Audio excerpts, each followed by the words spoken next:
दोस्तों नमस्कार। ITI technical course YouTube channel पे स्वागत है। दोस्तों मिक्स क्वेश्चन टेस्ट नंबर चल रहे हैं। ये आज है टेस्ट नंबर 8। 7 टेस्ट का PDF अपलोड कर दिया गया है। हमारे प्लेलिस्ट पर चले जाना, वहाँ पे मिक्स क्वेश्चन नाम के बनी है फोल्डर। कंप्लीट आपको सारे वीडियो वहाँ पे मिल जाएंगे। आज है टेस्ट नंबर 8। उसमें से फर्स्ट नंबर क्वेश्चन पे आते हैं। दोस्तों क्या कह रहा है फर्स्ट नंबर क्वेश्चन, सोल्डर को रिकंडीशन करने के लिए उसमें कौन सा पदार्थ मिलाया जाता है। दोस्तों जब हम लोग सोल्डरिंग कर देते हैं, जब सोल्डरिंग हमें उखाड़ना होती है यानी रिकंडीशन करनी होती है, तो उस टाइम पे हम लोग टिन को मिलाकर रिकंडीशन कर सकते हैं, सोल्डरिंग को आराम से उसको निकाल सकते हैं। नेक्स्ट क्वेश्चन ये है, प्रत्यावर्ती क्षेत्र अल्टरनेटर फील्ड, प्रत्यावर्ती बोलो या अल्टरनेटर बोलो, को एक डीसी स्रोत द्वारा उत्तेजित किया जाता है जो सामान्यतः एक होता है। यानी जो हमारा अल्टरनेटिंग फील्ड होती है उसको हम डीसी सप्लाई देकर एक्साइटेड करते हैं, उसको हम क्या बोलते हैं। वो जो है डीसी शंट एवं कंपाउंड जनरेटर होता है, जिसकी हम लोग फील्ड वाइंडिंग को डीसी सप्लाई देकर एक्साइटेड करते हैं। नेक्स्ट क्वेश्चन है,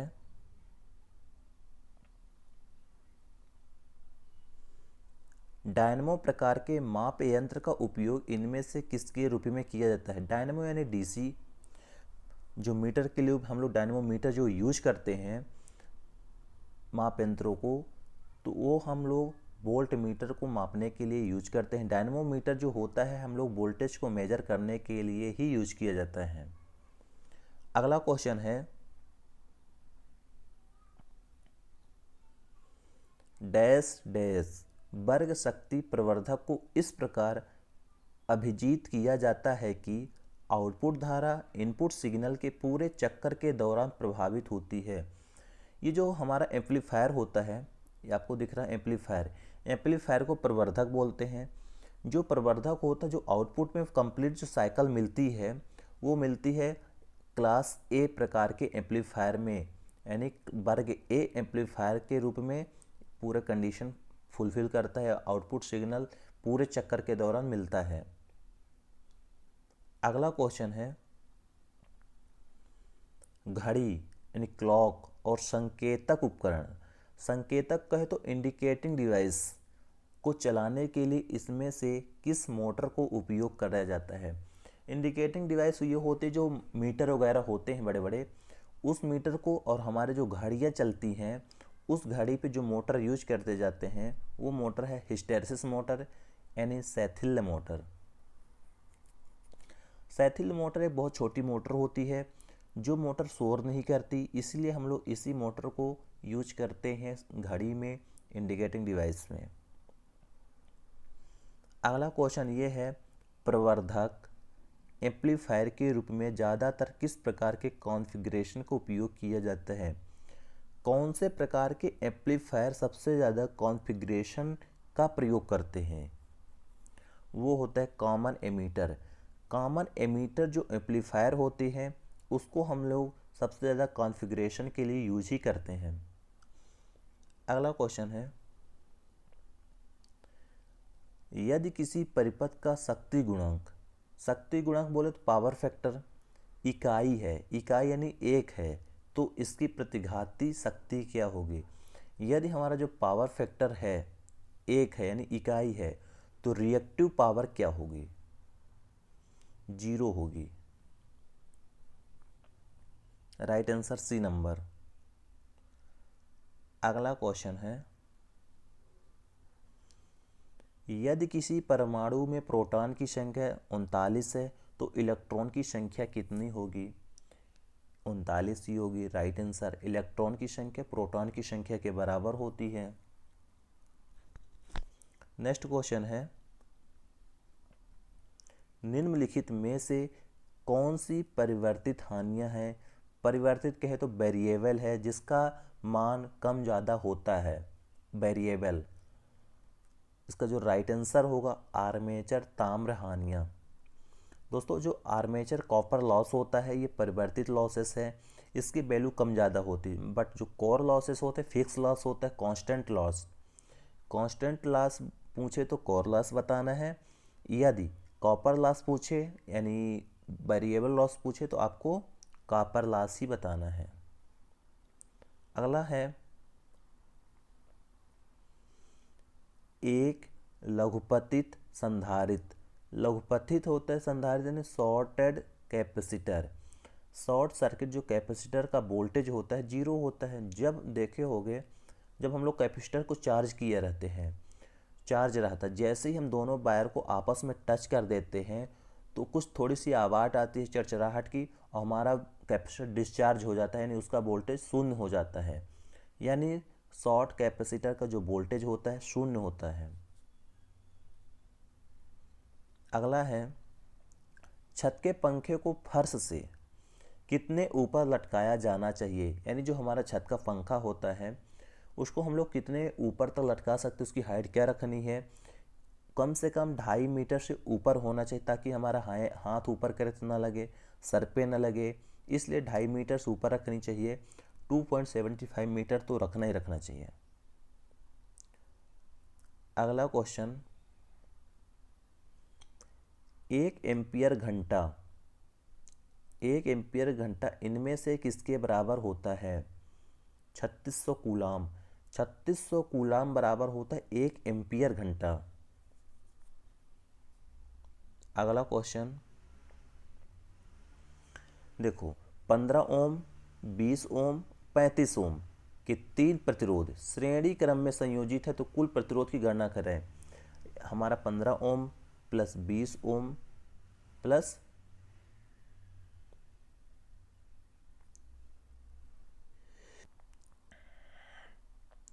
20 प्लस 35 बराबर जब करोगे 70 ही ओम आएगा। इसको जोड़ देना है 20, 15, 35 तो कंप्लीट आंसर इसका जो आएगा 70 ओम आएगा। सीरीज पे है जुड़ेगा, यदि पैरेलल पे होता तो घटता। अगला क्वेश्चन है 750 वाट और 250 वोल्ट। 750 वाट में है, 250 वोल्ट के एक आयरन को 90 मिनट की अवधि के लिए इस्तेमाल किया जाता है। इस होने वाले ऊर्जा व्यय की गणना करना है। यानी हम लोग 750 वाट का एक आयरन ले लिए, उसको 250 वोल्ट सप्लाई भी दे दिए।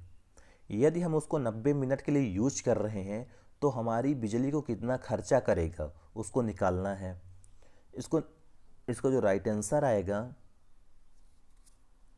1.125 kWh किलो वाट हार्स। अगला क्वेश्चन है 4 पोल 1800 आरपीएम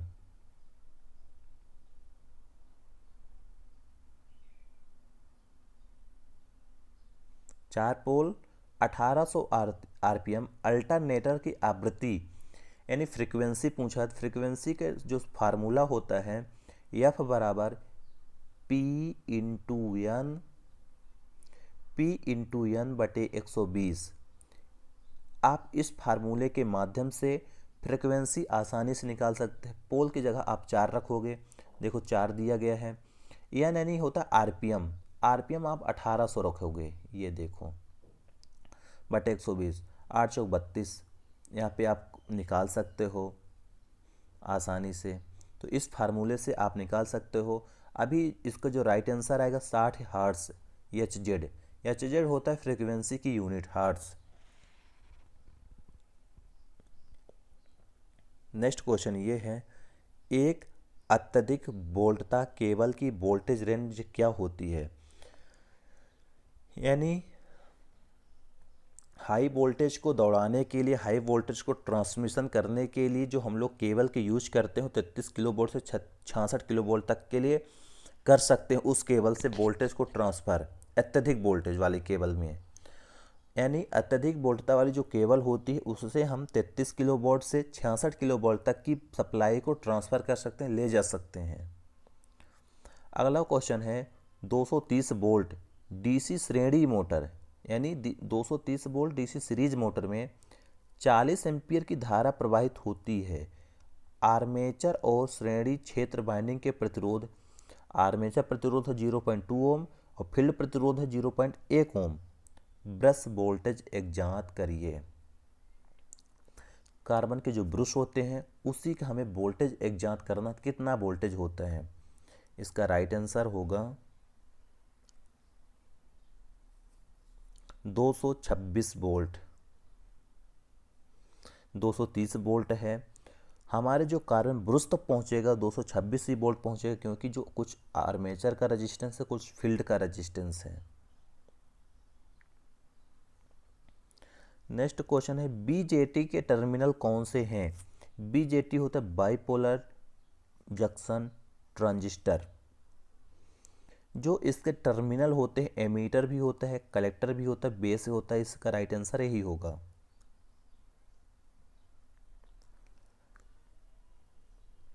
यदि कोई व्यक्ति बेहोश हो जाता है तो सबसे पहले क्या करना चाहिए।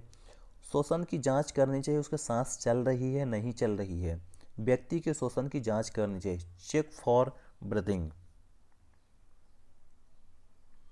नेक्स्ट क्वेश्चन है,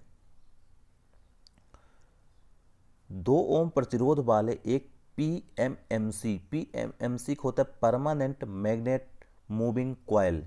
एमीटर का फुल स्केल मान 5 एम्पियर है। यदि 0.5 ओम मान वाले एक शंट को इसके साथ संयोजित किया जाता है तो इसकी नई रेंज क्या होगी। इसका राइट आंसर होगा 25 एम्पियर।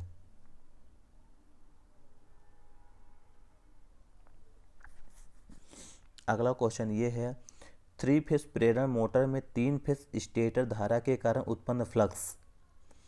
3 फेज इंडक्शन जो मोटर होता है, जो 3 फेज स्टेटर के दौरान जो फ्लक्स उत्पन्न होता है, 3 फेज जो मोटर होते हैं जो इसके स्टेटर और यहाँ पे फ्लक्स उत्पन्न होता है, उसी का पूछ रहा है। इसका राइट आंसर होगा, एक दूसरे के 120 डिग्री के कोण पर होते हैं। एक दूसरे के 120 डिग्री के कोण पर फ्लक्स उत्पन्न होते हैं।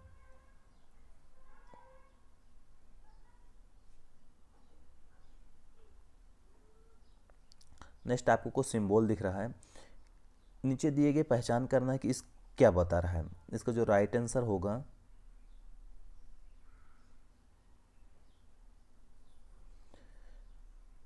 लिखा है कि विद्युत के खतरे वाली चीज़ों को न छुएं, यही बता रहा है।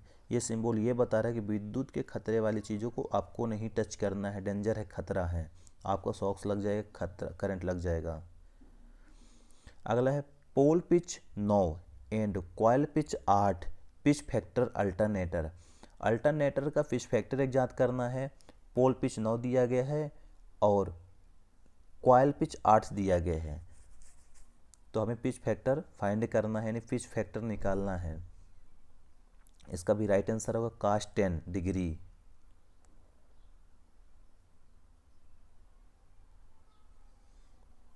नेक्स्ट क्वेश्चन है, 10 ओम के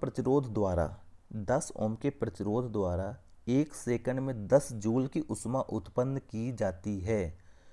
तो 1 सेकंड में 3 ओम प्रतिरोध में कितनी ऊष्मा उत्पन्न होगी। यानी जब 10 ओम के प्रतिरोध में 1 सेकंड में 10 जूल ऊष्मा उत्पन्न करते हैं, तो 1 सेकंड में 3 ओम के प्रतिरोध में कितनी ऊष्मा उत्पन्न होगी। इसका जो राइट आंसर आएगा 12 जूल। अगला क्वेश्चन ये है, आपको ये रिंच दिख रही है, नीचे दिए गए कौन सा हैंड टूल है। सबको पता है रिंच है। दोस्तों 25 क्वेश्चन हो गया, 8वां सीरीज ख़त्म। पूरा प्लेलिस्ट पर अपलोड कर दिया गया है, आप लोग देख लेना। चैनल पे नए हो चैनल को सब्सक्राइब कर लेना।